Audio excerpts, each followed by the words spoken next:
Hello good morning students. Rajiv Gurukul में आप लोग का स्वागत है स्टूडेंट्स। आज हम पढ़ाएंगे आप लोग को फिजिक्स और फिजिक्स में भी आपका क्लास 11 का ऑब्जेक्टिव क्वेश्चन करवाएंगे स्टूडेंट, क्योंकि कल आपका है एग्जाम। तो यहाँ से हम लोग ऑब्जेक्टिव क्वेश्चन सीखेंगे कि कल का एग्जाम में कौन कौन सा ऑब्जेक्टिव आने वाला है। ठीक है स्टूडेंट, तो आप स्टेप बाय स्टेप अपने कॉपी निकाल लीजिए और जो जो हम बता रहे हैं उस पॉइंट को क्या करो, नोट करो और नोट करके याद करके जाना है। यहाँ से क्वेश्चन आने की संभावना 100% है स्टूडेंट। तो समय को नहीं गवाते हुए हम प्रॉब्लम को सॉल्विंग करना शुरू कर रहे हैं स्टूडेंट। ये आपका क्या है, फिजिक्स का है और फिजिक्स का आपका क्या है, ऑब्जेक्टिव है। तो आप हेडिंग करो कि आपका क्या है,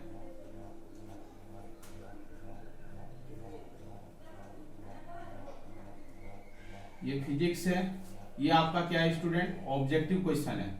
ऑब्जेक्टिव क्वेश्चन है आपका, objective question, objective question class क्या आपका स्टूडेंट, क्लास 11 का ऑब्जेक्टिव क्वेश्चन यहाँ से आने की संभावना है। चलो स्टूडेंट, अब आप नोट करते जाओ कि क्या क्या क्वेश्चन आपका एग्जाम में पूछेगा। तो सबसे पहला प्रॉब्लम आपका पूछा जा सकता है स्टूडेंट, अपने नोट कॉपी में नोट करते जाओ। क्या पूछेगा कि एक जूल बराबर हाउ मच अर्ग होता है, ERG अर्ग। पहला क्वेश्चन, एक जूल बराबर कितना अर्ग होता है। ठीक है, ऑप्शन दिया जाएगा बट ऑप्शन में हम ज्यादा समय नहीं गवाते हुए हम डायरेक्ट आंसर बता रहे हैं। एक जूल बराबर क्या होगा, 10 के पावर 7 अर्ग होगा। ठीक है, क्वेश्चन नंबर 1 पूछेगा। ठीक है, क्वेश्चन नंबर 2 पूछ सकता है कि एक erg is equal to how much joule होगा। तो कितना जूल होगा, 10 के पावर -7 जूल होगा। ठीक है, क्वेश्चन नंबर 3 आपसे पूछेगा कि एक न्यूटन इज इक्वल टू कितना डायन होगा। तो एक न्यूटन इज इक्वल टू कितना डायन होगा, तो एक न्यूटन इज इक्वल टू 10 के पावर 5 क्या होगा स्टूडेंट, डायन होगा। तो ये भी आपको क्या करना है, याद रखना है कि एक newton is equal to how much dyne. तो क्या होगा, एक न्यूटन इज इक्वल टू 10 के पावर क्या होगा, 5 डायन होगा। क्वेश्चन नंबर 4 स्टूडेंट पूछेगा कि एक डायन इज इक्वल टू कितना न्यूटन होगा। तो एक dyne is equal to how much newton. तो आपको याद रखना है 10 के पावर क्या होगा, -5 न्यूटन होगा। कितना न्यूटन होगा, 10 के पावर -5 न्यूटन होगा। ठीक है स्टूडेंट, आपको ये याद रखना है कि एक जूल बराबर 10 के पावर 7 अर्ग होगा, एक अर्ग बराबर 10 के पावर -7 जूल होगा, एक न्यूटन बराबर 10 के पावर 5 डायन होगा, एक डायन बराबर 10 के पावर -5 न्यूटन होगा। अब आपसे पूछेगा स्टूडेंट्स, आपसे 5 नंबर क्वेश्चन पूछा जा सकता है, एक HP मतलब एक horse power is equal to कितना वाट होता है। आपका balance, fill in the blanks दिया जा सकता है। तो 101 horse power is equal to 746 watt होता है। कितना होता है, 746 वाट होता है। कितना होता है, 746 वाट होता है। इसको भी याद रखना है। और क्वेश्चन क्या पूछेगा कि एक kilowatt hour is equal to कितना जूल होता है। तो आपको याद रखना है कि 3.6 गुना 10 के पावर क्या होगा, 6 जूल होगा। क्या होगा, एक kilowatt hour is equal to 3.6 गुना 10 के पावर 6 जूल होगा। एक HP बराबर 746 वाट होगा। एक डायन बराबर 10 के पावर -5 क्या होगा, न्यूटन होगा। ठीक है स्टूडेंट, एक HP बराबर 746 वाट होगा। उसके बाद आपसे यही क्वेश्चन घुमा के पूछेगा कि एक megawatt hour is equal to आपका पूछेगा कि कितना जूल होगा। तो मेगा में कुछ नहीं है, किलो में आपका 10 के पावर 6 आ रहा है स्टूडेंट। तो मेगावाट में क्या होगा, तो मेगा मतलब क्या होता है, मेगा मतलब होता है स्टूडेंट 10 के पावर क्या हो जाएगा 6, और आवर को सेकंड में करेंगे तो क्या होगा, 3600 हो जाएगा। अब ये इतना जूल हो जाएगा। अब इसको सॉल्व करेंगे तो क्या हो जाएगा स्टूडेंट, 3.6 अब गुना क्या हो जाएगा, 10 के पावर क्या हो जाएगा, 9 जूल हो जाएगा। इतना याद रखना कि इसका मतलब एक megawatt hour is equal to 3.6 गुना 10 के पावर 9 जूल होगा। उसके बाद प्रॉब्लम नंबर 8 पूछा जा सकता है कि एक कैलोरी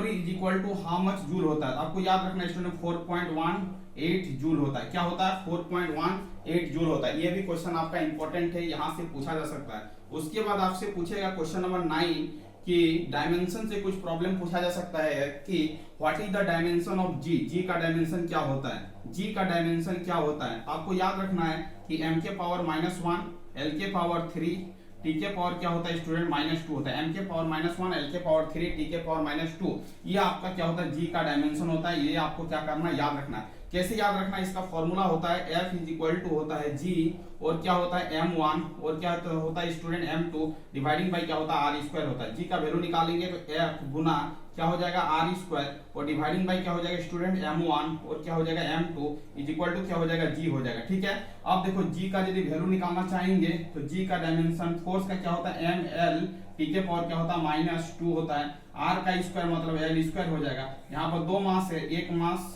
और एक मास यहाँ पर लिखेंगे, ये मास कैंसिल हो गया स्टूडेंट, इसका मतलब क्या हो जाएगा m के पावर -1 l के पावर 3 और t के पावर क्या हो जाएगा -2 हो जाएगा। इसका मतलब g का यदि डायमेंशन पूछे तो आपका क्या हो जाएगा m के पावर -1 l के पावर 3 और t के पावर क्या होगा -2 होगा। ये आपका 9 प्रॉब्लम हो गया कि g का डायमेंशन क्या होता है। ठीक है, अब यदि g का यूनिट पूछेगा स्टूडेंट तो आपको बोलना है न्यूटन मीटर स्क्वायर पर क्या होता है केजी स्क्वायर होता है, ये आपका क्या होता है यूनिट होता है, ये आपका क्या होता है जी का यूनिट होता है। उसके बाद जी का डायमेंशन हो गया, जी का आपका यूनिट हो गया। उसके बाद पूछेगा कि कैपिटल जी का वैल्यू क्या होता है तो 6.67 गुना 10 के पावर -11 न्यूटन मीटर स्क्वायर पर केजी स्क्वायर होता है, ये जी का वैल्यू होता है, कैपिटल जी का वैल्यू होता है। इसको भी क्या करना है याद रखना है। ठीक है स्टूडेंट, तो जी का डायमेंशन पूछेगा तो ये लिखना है, जी का यदि यूनिट पूछेगा तो इसको टिक आउट करना है, जी का वैल्यू कितना होता है तो इसको क्या करना है टिक आउट करना है। अब आगे की ओर आते हैं स्टूडेंट, आपसे पूछेगा 10 नंबर प्रॉब्लम। 10 नंबर प्रॉब्लम में पूछेगा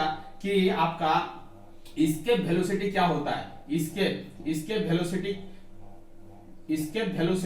पूछेगा कि इसके वेलोसिटी का वैल्यू क्या होता है, इसके वेलोसिटी का वैल्यू क्या होता है तो आपको बोलना है कि इसके वेलोसिटी का जो वैल्यू होता है 11.2 किलोमीटर पर सेकंड होता है। क्या होता है 11.2 किलोमीटर पर सेकंड इसके वेलोसिटी का क्या होता है वेलोसिटी होता है, इसके वेलोसिटी जिसको पलायन वेग बोलते हैं। ठीक है स्टूडेंट, आपसे पूछेगा कि इसके वेलोसिटी का फॉर्मूला क्या होता है तो आपको बोलना √2g re, g हो गया एक्सीलरेशन ड्यू टू ग्रेविटी और re हो गया रेडियस ऑफ द अर्थ। ठीक है, ये वाला वैल्यू पूछेगा तो ये वाला फॉर्मूला पूछेगा तो आपको क्या करना है यहाँ पर टिक आउट करना है। यदि इसके वेलोसिटी पूछे तो आपको बोलना 11.2 किलोमीटर पर सेकंड होगा स्टूडेंट। ठीक है, यदि आपसे पूछे कि ऑर्बिटल वेलोसिटी क्या होगा, ऑर्बिटल वेलोसिटी क्या होगा तो आपको ऑर्बिटल वेलोसिटी भी क्या करना है स्टूडेंट याद रखना है कि ऑर्बिटल वेलोसिटी क्या होगा। तो ऑर्बिटल वेलोसिटी जो होता है स्टूडेंट वो होता है आपका 8 किलोमीटर पर सेकंड होता है। ऑर्बिटल वेलोसिटी क्या होता है 8 किलोमीटर पर सेकंड होता है। इसको भी डाटा को क्या करना है याद रखना है। ठीक है, ये आपका हो गया 11 नंबर क्वेश्चन। उसके बाद पूछेगा कि what is the relation between orbital velocity and escape velocity, तो आपको याद रखना होगा स्टूडेंट कि एस्केप वेलोसिटी का जो फॉर्मूला होता है √2g re होता है, इसी को यदि हम लोग ब्रेक करके लिखेंगे स्टूडेंट तो आपका √2 आ जाएगा और ये आपका क्या हो जाएगा g re हो जाएगा। ठीक है स्टूडेंट, ये आपका एस्केप वेलोसिटी को ब्रेक करके हमने लिखा है। अब देखो ये √2 होता है और √g re जो होता है उसका स्टूडेंट वो ऑर्बिटल वेलोसिटी होता है। तो इसके वेलोसिटी और ऑर्बिटल वेलोसिटी का जो रेशियो होता है वो होता है √2 बाई क्या होता है 1 होता है। इसको भी आपको याद रखना है कि what is the relation between orbital velocity and escape velocity. या तो पूछेगा कि एस्केप वेलोसिटी कितना टाइम्स होता है ऑर्बिटल वेलोसिटी का, तो आपको बोलना √2 टाइम्स क्या होता है ऑर्बिटल वेलोसिटी होता है। ये वही पॉइंट को क्या करना है याद रखना है स्टूडेंट। तो ये आपका हो गया इसके वेलोसिटी, इसके वेलोसिटी 11.2 किलोमीटर पर आवर होता है। ऑर्बिटल वेलोसिटी जो होता है 8 किलोमीटर पर आवर होता है। इसके वेलोसिटी का जो फॉर्मूला होता है √2g re होता है। ऑर्बिटल वेलोसिटी का जो फॉर्मूला होता है स्टूडेंट वो आपका क्या होता है √g re होता है। ठीक है, what is the relation between orbital velocity and escape velocity, तो आपका orbital velocity is equal escape velocity is equal to √2 times of क्या होगा स्टूडेंट ऑर्बिटल वेलोसिटी होगा। ये आपका हो गया प्रॉब्लम नंबर 11 हो गया। उसके बाद आपसे पूछेगा स्टूडेंट प्रॉब्लम नंबर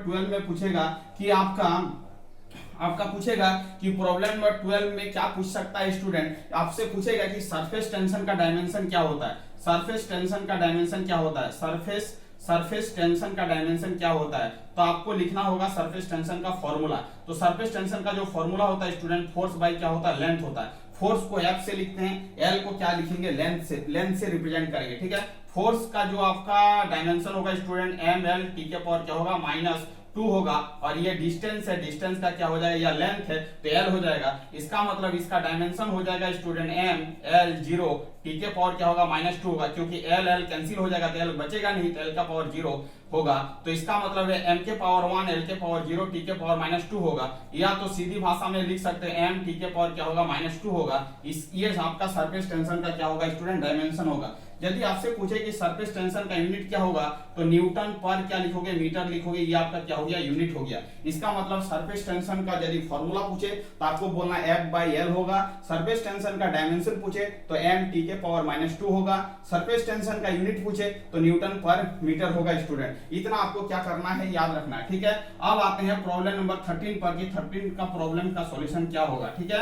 अब प्रॉब्लम नंबर 13 में पूछेगा आपसे स्टूडेंट कि विस्कोसिटी का डायमेंशन क्या होता है, विस्कोसिटी का डायमेंशन क्या होगा। तो आपको बोलना है विस्कोसिटी का जो डायमेंशन होता है स्टूडेंट, वो आपका फोर्स होता है। Force is directly proportional to the area, और क्या होता है स्टूडेंट, dv बाई क्या होता है, dx होता है। ये फॉर्मूला होता है। इस फोर्स को क्या लिख सकते हैं, ये सरफेस टेंशन का नोटिफिकेशन है a, और क्या होगा, ये वेलोसिटी ग्रेडियंट dv बाई क्या होगा, dx होगा। अब देखो स्टूडेंट, ये v हो गया आपका, ये आपका dx हो गया, ये आपका क्या हो गया स्टूडेंट, एरिया हो गया, और ये आपका क्या हो गया, dv हो गया, वेलोसिटी हो गया, ये आपका हो गया विस्कोसिटी। अब देखो फोर्स का क्या होगा, ml t का पावर -2, और ये डिस्टेंस है, ये l होगा, ये एरिया है स्टूडेंट, l² होगा। ये वेलोसिटी क्या होता है, lt-1 होता है। ये l कैंसिल हो जाएगा। इसका मतलब स्टूडेंट ये क्या हो जाएगा, m हो जाएगा, ये l ऊपर जाएगा तो l के पावर क्या हो जाएगा, -1, और ये ऊपर जाएगा, ये -2 है, ये ऊपर जाएगा तो +1 होगा, तो -2 + 1 क्या हो जाएगा, -1 हो जाएगा। इसका मतलब m l के पावर -1 t के पावर क्या होगा स्टूडेंट, -1 होगा। m l के पावर -1 t के पावर -1 होगा। ये आपका क्या होगा, कोफिशिएंट ऑफ विस्कोसिटी का क्या होगा स्टूडेंट, डायमेंशन होगा। तो ये भी आपको क्या करना है, याद रखना है कि कोफिशिएंट ऑफ विस्कोसिटी का आपका डायमेंशन क्या होगा स्टूडेंट। तो आपको ये चीज को क्या करना है, याद रखना है। इसका मतलब ये आपका हो गया स्टूडेंट 13 नंबर प्रॉब्लम, ठीक है। आगे की ओर चलते हैं, आगे और क्या क्या प्रॉब्लम पूछा जा सकता है स्टूडेंट। आपसे पूछेगा कि what is the unit of pressure, pressure का यूनिट क्या होता है। तो प्रेशर का जो यूनिट होगा स्टूडेंट, वो आपका क्या होगा, पास्कल। प्रेशर का जो यूनिट होगा वो आपका क्या होगा, पास्कल होगा। तो ये भी आपको क्या करना है, याद रखना है कि प्रेशर का जो यूनिट होगा वो क्या होगा, पास्कल होगा। तो चलो लिखते हैं, ये आपका क्या है, 14 नंबर है। तो आपसे पूछेगा कि प्रेशर का यूनिट क्या है। तो प्रेशर, या तो हिंदी में इसको क्या बोलेंगे, दाब बोलेंगे। और प्रेशर का जो फॉर्मूला होता है स्टूडेंट, फोर्स पर यूनिट क्या होता है, एरिया होता है। फोर्स पर यूनिट क्या होता है, एरिया होता है। तो फोर्स को क्या लिखेंगे, m l t के पावर -2, और एरिया को लिखेंगे l²। इसको सॉल्व करेंगे तो m l के पावर -1 t के पावर -2 होगा। ये आपका डायमेंशन हो गया स्टूडेंट। और इसका यदि यूनिट पूछे तो न्यूटन पर मीटर स्क्वायर होगा, n/मीटर² होगा, या तो दूसरा होगा आपका स्टूडेंट पास्कल होगा। दोनों ऑप्शन में से जो दिया जाएगा वही आपका क्या होगा, आंसर होगा। न्यूटन पर मीटर² दिया जाए तो पर भी सही होगा, पास्कल दिया जाए तो पर भी क्या होगा, सही होगा। इसका मतलब है कि ये दोनों पूछे तो ये वाला करना है। अब आपसे पूछेगा स्टूडेंट मोमेंटम का डायमेंशन क्या होता है। तो आपको बोला है कि मोमेंटम का फॉर्मूला को याद रखना है। तो मोमेंटम का जो फॉर्मूला होता है स्टूडेंट, मास गुना क्या होता है, वेलोसिटी। मास गुना क्या होता है स्टूडेंट, वेलोसिटी होता है, ठीक है। मास को हम लोग कैसे लिखेंगे, m से लिखेंगे, और वेलोसिटी को किससे लिखेंगे, lt-1 से लिखेंगे। इसको गुना करेंगे तो स्टूडेंट क्या मिलेगा, ml t के पावर -1 मिलेगा। ये आपका क्या हो गया, मोमेंटम हो गया। और मोमेंटम का यूनिट पूछे स्टूडेंट तो क्या हो जाएगा, kg, मीटर और पर सेकंड हो जाएगा। ये आपका क्या हो गया स्टूडेंट, यूनिट हो गया। ऊपर वाला आपका क्या हो गया, डायमेंशन हो गया, ठीक है। और मोमेंटम का जो फॉर्मूला होता है वो क्या होता है, मास इंटू वेलोसिटी होता है। चलो स्टूडेंट आगे की ओर चलते हैं, 16 नंबर देखते हैं कि 16 नंबर प्रॉब्लम क्या पूछा जा सकता है। तो आपसे पूछ सकता है स्टूडेंट इंपल्स का डायमेंशन क्या होता है। तो इंपल्स का जो फॉर्मूला होता है स्टूडेंट, वो आपका होता है फोर्स गुना क्या होता है स्टूडेंट, टाइम होता है। फोर्स गुना टाइम को क्या बोलते हैं, इंपल्स बोलते हैं। फोर्स का क्या हो जाएगा स्टूडेंट, ml t के पावर क्या होगा -2, और टाइम का क्या हो जाएगा, t हो जाएगा। इसको सॉल्व करेंगे स्टूडेंट, ml t के पावर क्या हो जाएगा, -1 हो जाएगा। इसको हम लोग क्या बोलेंगे स्टूडेंट, इंपल्स बोलेंगे। इसका मतलब है कि इंपल्स का यदि यूनिट पूछे तो फोर्स का न्यूटन हो जाएगा, और टाइम का क्या हो जाएगा, सेकंड हो जाएगा। तो न्यूटन गुना सेकंड जो हो जाएगा वो आपका क्या हो जाएगा स्टूडेंट, यूनिट हो जाएगा। किसका यूनिट होगा, इंपल्स का यूनिट होगा। यदि आपसे पूछे कि इंपल्स का यूनिट क्या होगा, तो आपको बोला न्यूटन इंटू सेकंड होगा। दूसरा यूनिट क्या होगा, तो आपको बोलना है kg, मीटर पर सेकंड क्या होगा, इसका दूसरा यूनिट होगा। ये भी यूनिट आपका क्या है स्टूडेंट, सही है। अब आपसे पूछेगा कि इंपल्स और मोमेंटम का डायमेंशन क्या होता है। आपको बोलना है इंपल्स और मोमेंटम का डायमेंशन क्या होता है, बराबर होता है। तो आपको बोलना है कि मोमेंटम और इंपल्स दोनों का डायमेंशन क्या होता है, बराबर होता है। ये भी आपको क्या करना है, याद रखना है ये इंपल्स और मोमेंटम का डायमेंशन जो होता है वो आपका क्या होता है स्टूडेंट, इक्वल होता है। इसका डायमेंशन क्या होता है, डायमेंशन जो होता है वो आपका क्या होता है, इक्वल होता है। ये क्वेश्चन आपसे पूछा गया है कि मोमेंटम किसके बराबर डायमेंशन के बराबर होता है, तो डायमेंशन इक्वल होता है। डायमेंशन इक्वल होता है, किसका इक्वल होता है, आपका मोमेंटम और इंपल्स का डायमेंशन क्या होता है स्टूडेंट, इक्वल होता है। ये आपने नोट कॉपी में लिख लेना है। अब आपका 17 नंबर में प्रॉब्लम पूछा जा सकता है स्टूडेंट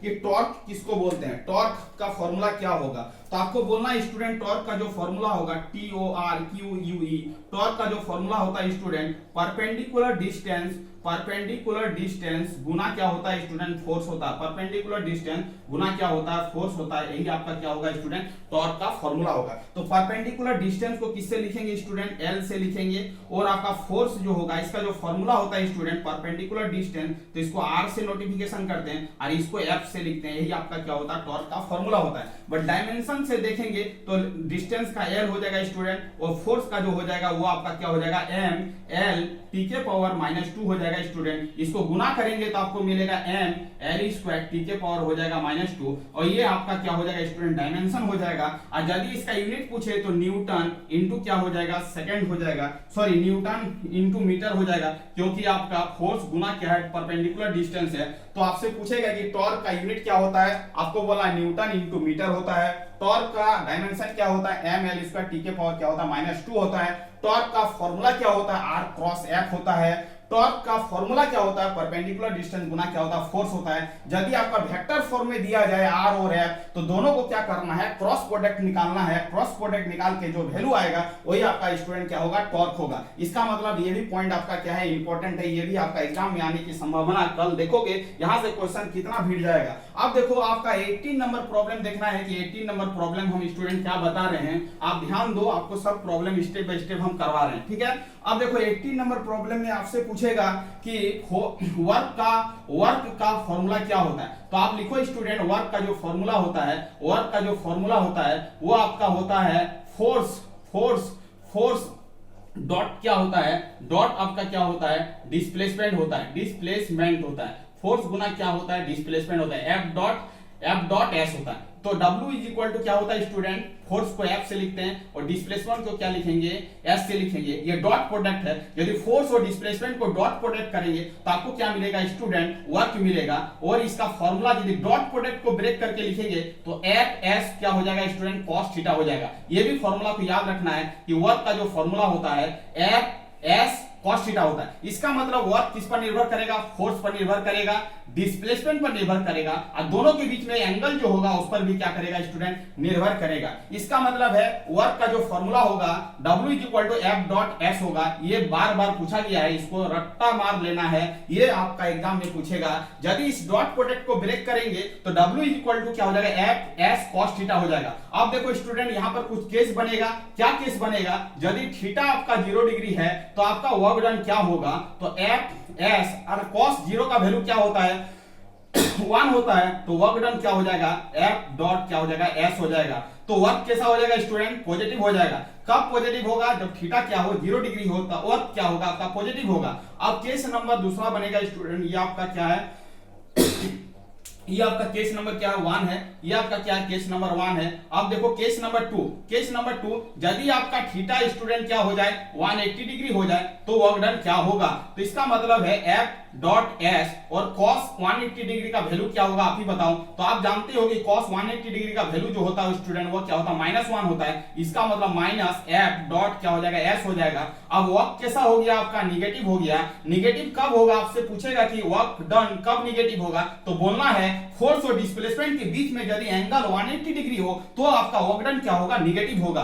यदि आपका फोर्स और डिस्प्लेसमेंट के बीच में दोनों का एंगल 0 डिग्री हो तो आपका वर्क डन क्या होगा, पॉजिटिव होगा। केस नंबर 3 आपसे पूछेगा कि कब वर्क डन आपका 0 होगा। अब देखो स्टूडेंट, वर्क डन कब निगेटिव होगा, कब 0 होगा, कब आपका क्या होगा, पॉजिटिव होगा। तो वर्क डन कब 0 होगा, जब थीटा क्या हो जाए, 90 डिग्री हो जाए स्टूडेंट। तो W इज इक्वल टू क्या हो जाएगा, F S और क्या हो जाएगा, cos 90 डिग्री। थीटा की जगह क्या रखेंगे 90। अब देखो cos 90 का वैल्यू क्या होता है स्टूडेंट, आप ही बताओ, 0 होता है, और 0 से किसी भी चीज को मल्टीप्लाई करेंगे तो क्या मिलेगा, 0 मिलेगा। इसका मतलब है जब आपका थीटा 0 डिग्री होगा तो वर्क का फॉर्मूला होगा F डॉट S, जब आपका थीटा 180 डिग्री होगा तो वर्क डन क्या होगा, नेगेटिव F डॉट S, जब आपका थीटा 90 डिग्री होगा तब वर्क डन क्या होगा, 0 होगा। इसका मतलब स्टूडेंट वर्क डन आपका क्या होगा, वर्क डन आपका पॉजिटिव भी हो सकता है, वर्क डन आपका नेगेटिव भी हो सकता है, और वर्क डन आपका 0 हो सकता है। पॉजिटिव कब होगा, जब थीटा क्या हो, 0 डिग्री हो। नेगेटिव कब होगा, जब थीटा क्या हो, 180 डिग्री हो। और 0 कब होगा स्टूडेंट, जब थीटा क्या हो, 90 डिग्री हो। तो आपसे पूछेगा कि वर्क डन कब नेगेटिव होगा, तो आपको बोलना है जब थीटा का वैल्यू 90 डिग्री होगा तब वर्क डन क्या होगा, 0 होगा। थीटा का वैल्यू जब 180 डिग्री होगा तो वर्क डन का वैल्यू क्या होगा, तो आपको बोलना नेगेटिव होगा। जब थीटा का वैल्यू 0 डिग्री हो तो वर्क डन क्या होगा, पॉजिटिव होगा। इसका मतलब इतना प्रॉब्लम आपसे पूछा जा सकता है स्टूडेंट कि वर्क डन का फॉर्मूला क्या है, वर्क डन किस केस में पॉजिटिव होगा, कब 0 होगा, कब नेगेटिव होगा। अब ये भी पूछा जा सकता है स्टूडेंट, यदि आपका वेक्टर फॉर्म में दे दे फोर्स और डिस्प्लेसमेंट दे दे, वर्क डन निकालने के लिए बोले तो दोनों का क्या करना है, डॉट प्रोडक्ट करना है, और डॉट प्रोडक्ट करके क्या करना है स्टूडेंट, वर्क डन को फाइंड आउट करना है। कैसे, हम एक एग्जांपल से सेट करते हैं। यदि आपसे कोई पूछ दे कि फोर्स आपका क्या है, वेक्टर क्वांटिटी है, अब वेक्टर फॉर्म में रिप्रेजेंटेशन करके दिया गया है, ये आपका क्या है 3j है, और आपका ये स्टूडेंट क्या है -4k है, और आपका डिस्प्लेसमेंट भी कुछ इस फॉर्मेट में दिया गया है, आपका ये 4i दिया गया है, और ये स्टूडेंट आपका दिया गया है, ये आपका दिया गया है 2j दिया गया स्टूडेंट, और ये आपका k दिया गया है स्टूडेंट, और वेक्टर फॉर्म में दिया गया है, और आपको वर्क डन निकालने के लिए बोला जा रहा है। आप वर्क डन कैसे निकालोगे, तो आप क्या करोगे, इस दोनों चीज का क्या करोगे, डॉट प्रोडक्ट करोगे, क्योंकि फोर्स और डिस्प्लेसमेंट आपको गिवन है, किस फॉर्म में गिवन है, डिस्प्लेसमेंट और फोर्स किस फॉर्म में गिवन है, वेक्टर फॉर्म में गिवन है। वर्क डन निकालने के लिए पूछे तो F डॉट क्या करना है, S करना है, और F का वैल्यू को यहां पर पुट अप करना है 2i 3j, और आपका क्या हो जाएगा स्टूडेंट -4k हो जाएगा, और डिस्प्लेसमेंट आपका 4i हो जाएगा, और आपका क्या हो जाएगा 2j हो जाएगा, और क्या हो जाएगा -k हो जाएगा। ठीक है, अब डॉट प्रोडक्ट कैसे करते हैं स्टूडेंट, i का कोफिशिएंट को i के साथ गुना करेंगे तो 4 दूनी क्या हो जाएगा 8 हो जाएगा, j का कोफिशिएंट को j से गुना करेंगे तो 3 दूनी क्या हो जाएगा स्टूडेंट 6 हो जाएगा, k का कोफिशिएंट को k से गुना करेंगे विद द साइन -4 -1 क्या हो जाएगा +4 हो जाएगा स्टूडेंट, ये आपका ऐड करोगे तो क्या हो जाएगा 18 जूल आ जाएगा। इसका मतलब इस तरह का प्रॉब्लम यदि वेक्टर फॉर्म में दिया जाए और वर्क डन निकालने के लिए बोला जाए तो स्टूडेंट आप क्या कर सकते हो, इसी तरह वर्क डन को फाइंड आउट कर सकते हो। ठीक है स्टूडेंट, कोई दिक्कतदारी नहीं है, यहां तक आपका प्रॉब्लम हो चुका है। अब आगे की ओर चलते हैं, आगे में क्या क्या प्रॉब्लम पूछा जा सकता है स्टूडेंट। अब आपसे पूछेगा कि what is the dimension of Planck constant, Planck constant का डायमेंशन क्या है, प्लैंक कांस्टेंट का आपका यूनिट क्या है, प्लैंक कांस्टेंट का वैल्यू क्या हो सकता है, वो भी आपका एग्जाम में पूछा जा सकता है स्टूडेंट। बहुत ही अच्छा प्रॉब्लम है, ये बार बार पूछा गया है, वही प्रॉब्लम हम क्या कर रहे हैं, डिस्कशन कर रहे हैं। अब देखो प्लैंक कांस्टेंट का फॉर्मूला को पहले लिखते हैं। सबसे पहले हेडिंग मारो स्टूडेंट कि प्लैंक कांस्टेंट का फॉर्मूला क्या है। तो प्लैंक कांस्टेंट का फॉर्मूला क्या है उसको आपको क्या करना है स्टूडेंट, आपको समझना है। अब देखो प्लैंक कांस्टेंट का फॉर्मूला को समझना है। अब देखो स्टूडेंट, ये आपका क्या है, प्लैंक कांस्टेंट है। अब प्लैंक कांस्टेंट का फॉर्मूला जो होता है E इक्वल टू क्या होता है, h म्यू होता है। अब देखो स्टूडेंट, E मतलब क्या होता है, एनर्जी होता है। E मतलब क्या होता है, एनर्जी होता है। H मतलब क्या होता है, प्लैंक कांस्टेंट होता है। और म्यू मतलब क्या होता है स्टूडेंट, फ्रीक्वेंसी होता है। क्या होता है, फ्रीक्वेंसी होता है, शॉर्ट में लिख रहे हैं। ठीक है, एनर्जी का डायमेंशन जो होगा वो क्या होगा, ml² t-2 होगा। प्लैंक कांस्टेंट का पता नहीं है, उसको फाइंड आउट करना है। फ्रीक्वेंसी का डायमेंशन क्या होता है, t⁻⁻1 होता है, इसको रट्टा मार लो। ये हो गया ml² t⁻⁻2, इधर आएगा t⁻⁻1, ये आपका h हो जाएगा स्टूडेंट। इसको यदि सॉल्व करोगे ml², ये माइनस से ऊपर जाएगा तो प्लस -2 + 1 क्या हो जाएगा, -1 हो जाएगा स्टूडेंट। ये आपका क्या हो गया, प्लैंक कांस्टेंट हो गया। क्या हो गया, ml² t के पावर क्या हो गया, -1 हो गया। ये आपका प्लैंक कांस्टेंट का क्या हो गया स्टूडेंट, डायमेंशन हो गया। यदि प्लैंक कांस्टेंट का डायमेंशन पूछे तो आपको टिक आउट करना है ml² t के पावर क्या होगा, -1 होगा, इस पर टिक आउट करना है। यदि इसका यूनिट पूछे तो यूनिट कैसे निकालेंगे, तो एनर्जी का प्लैंक कांस्टेंट का फॉर्मूला क्या हो जाएगा, E by mu is equal to क्या हो जाएगा h। एनर्जी का क्या होता है स्टूडेंट, जूल होता है, और फ्रीक्वेंसी का क्या होता है, सेकंड इनवर्स होता है। ये आपका h हो गया, और h का जो यूनिट होगा जूल इनटू क्या हो जाएगा, सेकंड। जूल इनटू क्या हो जाएगा, सेकंड। जूल इनटू क्या हो जाएगा, सेकंड हो जाएगा। इसका मतलब इसका यदि यूनिट पूछे स्टूडेंट तो आपको लिखना है जूल इनटू क्या लिखना है, इनटू क्या लिखना है, सेकंड। जूल सेकंड जो होगा वो प्लैंक कांस्टेंट का क्या होगा स्टूडेंट, यूनिट होगा। प्लैंक कांस्टेंट का डायमेंशन जो होगा ml² T⁻⁻1 होगा। और यदि इसका वैल्यू पूछे स्टूडेंट तो इसको भी याद रखना है 6.62 गुना 10⁻34 जूल इनटू क्या होता है, सेकंड होता है। इसका ये कांस्टेंट वैल्यू है स्टूडेंट। पूछेगा आपसे कि प्लैंक कांस्टेंट का वैल्यू क्या है, आपको क्या बोलना है 6.62 गुना 10⁻34 जूल इनटू क्या होता है, सेकंड होता है। अब आगे की ओर आते हैं स्टूडेंट, ये आपका प्लैंक कांस्टेंट का हो गया। अब आपसे पूछेगा कि एनर्जी का फॉर्मूला क्या होता है। तो चलो काइनेटिक एनर्जी पहले देखते हैं। एनर्जी को दो भाग में बांटा गया है, काइनेटिक एनर्जी होता है और दूसरा क्या होता है, पोटेंशियल एनर्जी होता है। तो काइनेटिक एनर्जी का फॉर्मूला क्या होता है ये बेहतरीन समझते हैं, यहां से प्रॉब्लम आने की संभावना बहुत ज्यादा है। तो काइनेटिक एनर्जी का जो फॉर्मूला होगा स्टूडेंट वो आपका क्या हो जाएगा, हाफ mv²। क्या होगा, हाफ mv²। इसको याद रखोगे। काइनेटिक एनर्जी का जो फॉर्मूला होता है स्टूडेंट वो आपका क्या होता है, हाफ m और क्या होता है v² होता है। अब देखो काइनेटिक एनर्जी और मोमेंटम में क्या फॉर्मूला होता था, अब देखो 1/2 है mv² है। अब क्या करें स्टूडेंट, मास से क्या करें, डिवाइड कर रहे हैं और मास से क्या करें, मल्टीप्लाई कर रहे हैं एक न्यू फॉर्मूला का जनरेशन करने के लिए। तो m² और क्या हो जाएगा v² और बटा क्या हो जाएगा m हो जाएगा। आप जानते हो मोमेंटम इज इक्वल टू क्या होता है, mv होता है। इसका मतलब स्टूडेंट यहाँ पर यदि पुटअप करेंगे तो हाफ mv को लिखेंगे p और ये क्या हो जाएगा mv का स्क्वायर है तो p का स्क्वायर डिवाइडिंग बाय क्या हो जाएगा 2 हो जाएगा। तो आपसे पूछेगा कि what is the relation between kinetic energy and momentum, तो हाफ p² बाय क्या हो जाएगा स्टूडेंट m हो जाएगा। ये आपका रिलेशन है काइनेटिक एनर्जी और मोमेंटम में क्या है, रिलेशन है हाफ p² बाय क्या है m है। अब देखो अब आगे की ओर चलते हैं स्टूडेंट, ये आपका क्या हो गया, काइनेटिक एनर्जी और मोमेंटम में क्या है, रिलेशन है। अब आपसे पूछेगा स्टूडेंट कि पोटेंशियल एनर्जी का फॉर्मूला क्या होता है, पोटेंशियल एनर्जी का क्या फॉर्मूला होता है, तो आपको ये भी याद रखना है। यहां से भी आपका प्रॉब्लम पूछा जा सकता है स्टूडेंट। तो पोटेंशियल एनर्जी का जो फॉर्मूला होता है वो आपका क्या होता है, mgh होता है। क्या होता है, mgh होता है। m मतलब मास हो गया, g मतलब एक्सीलरेशन ड्यू टू ग्रेविटी हो गया और h मतलब क्या हो गया, हाइट हो गया स्टूडेंट। तो इसको भी क्या करना है, याद रखना है। इसका यदि डायमेंशन पूछे तो आपको बोलना है ml² और t के पावर क्या हो जाएगा -2 डायमेंशन होगा। एनर्जी का जो डायमेंशन होता है वही आपका क्या होगा, काइनेटिक एनर्जी का डायमेंशन होगा। और इसका यूनिट जो होता है स्टूडेंट आपको याद रखना होगा, क्या होता है, जूल होता है। क्या होता है, जूल होता है। इसका डायमेंशन पूछे तो क्या बोलना है, ml²।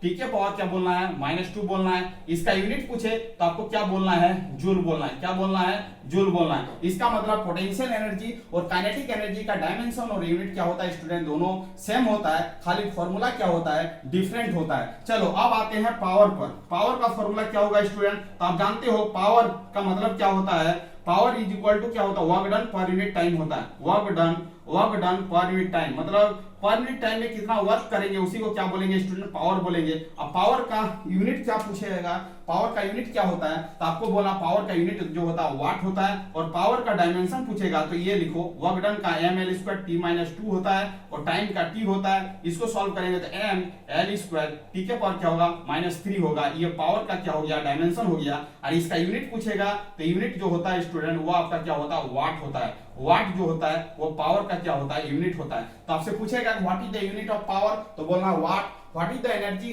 What is the unit of energy, तो बोलना है जूल। अब देखो स्टूडेंट ये फॉर्मूला को क्या करना है, याद रखना है। यदि आपसे कुछ फॉर्मूला बेसिस प्रॉब्लम पूछे, वर्क डन इज एनर्जी, तो ये भी फॉर्मूला याद रखना है, mgh बाई क्या होता है, टाइम होता है। टी का मतलब क्या हो गया स्टूडेंट, टाइम हो गया। टी का मतलब क्या हो गया, टाइम हो गया। टी का मतलब क्या हो गया, टाइम हो गया। तो यहाँ पर क्या लिख सकते हैं, P का फॉर्मूला होगा mgh बाई क्या होगा, T होगा। इस फॉर्मूले में हम लोग पावर को कैलकुलेशन कर सकते हैं। यदि आपका प्रॉब्लम इस बेसिस पर दिया जाए स्टूडेंट, आपको क्या करना है, यहाँ से प्रॉब्लम को क्या करना है, सॉल्व कर लेना है। अब आगे की ओर आते हैं स्टूडेंट। अब ये प्लैंक कांस्टेंट हो गया, काइनेटिक एनर्जी हो गया आपका, पोटेंशियल एनर्जी हो गया आपका, पावर का फॉर्मूला बता दिए। अब कुछ यूनिट पर बताते हैं स्टूडेंट कि कुछ यूनिट बेसिस पर क्या क्या प्रॉब्लम आपका एग्जाम में पूछा जा सकता है। चलो स्टूडेंट आगे की ओर चलते हैं। अब देखो आपसे क्या क्या प्रॉब्लम अब पूछेगा तो उसको भी डिस्कशन करते हैं। अब देखो आपसे क्या पूछेगा कि एक nanometre is equal to how much metre, एक nanometre is equal to how much metre,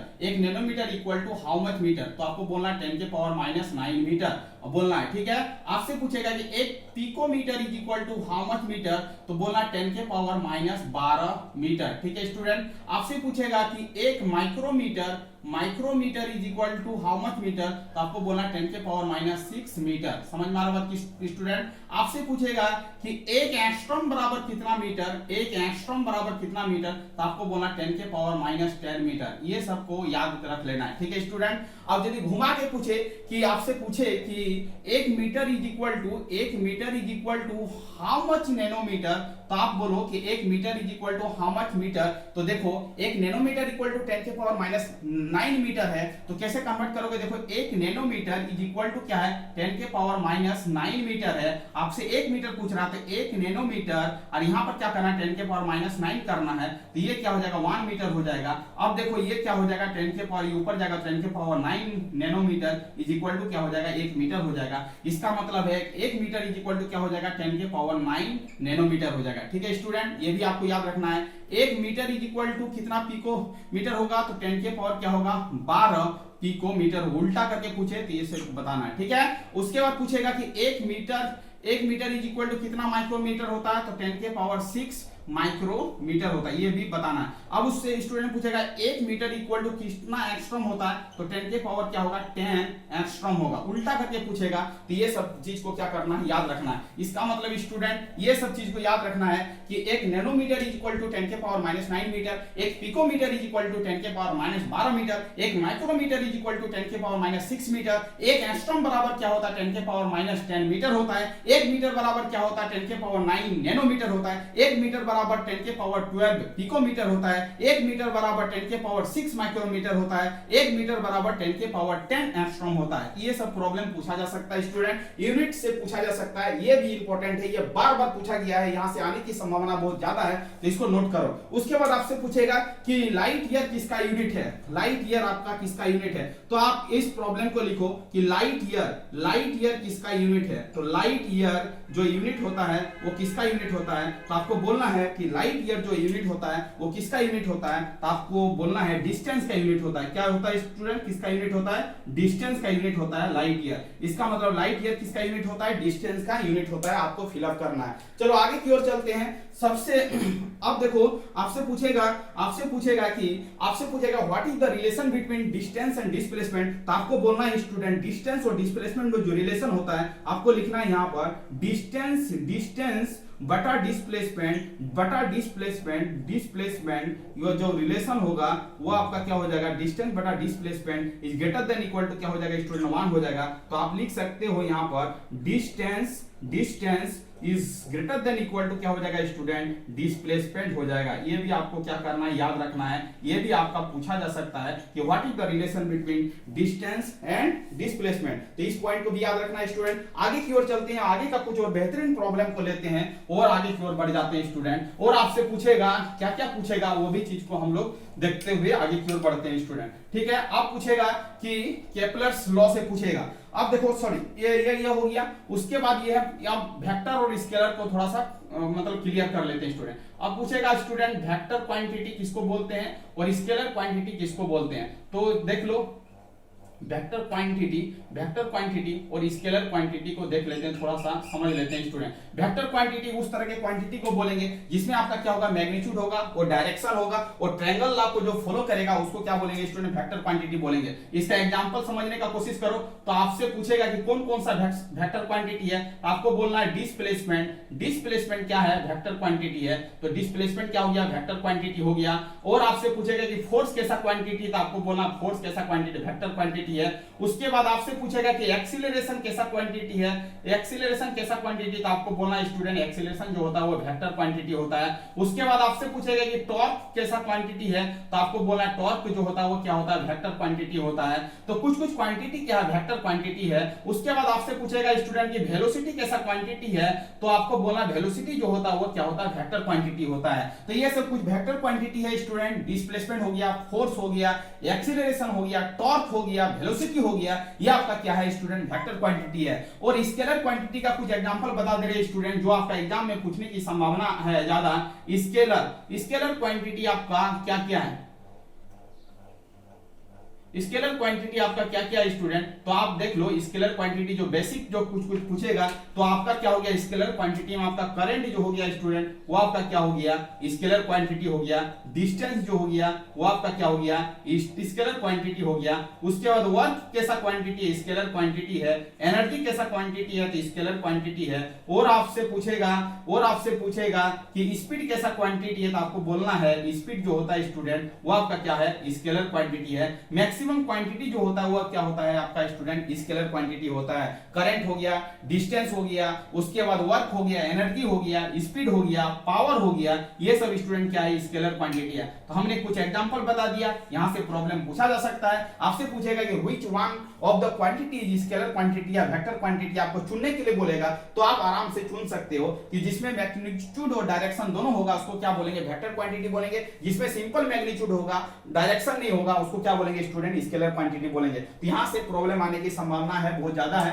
तो यहां से ही प्रॉब्लम आने की संभावना है स्टूडेंट। अब आगे की ओर चलते हैं, आगे की ओर देखते हैं अब वेक्टर और स्केलर में क्या क्या प्रॉब्लम पूछा जा सकता है स्टूडेंट। अब देखो स्टूडेंट क्या पूछेगा अब देखो पूछेगा आपका क्या वेक्टर और स्केलर में कि पूछेगा कि एक वेक्टर दिया गया है, आपका एक वेक्टर दे देगा ये ऐसे करके आई और दे देगा, ये माइनस जे दे दिया, और ये आपका स्टूडेंट क्या दे दिया प्लस के दे दिया, ठीक है, और आपका ये बी दे दिया वेक्टर, ये आपका दे दिया आई, और ये स्टूडेंट आपका दिया प्लस जे, और ये स्टूडेंट आपका दे दिया आपका ये आपका दे दिया के दे दिया, ठीक है स्टूडेंट माइनस के।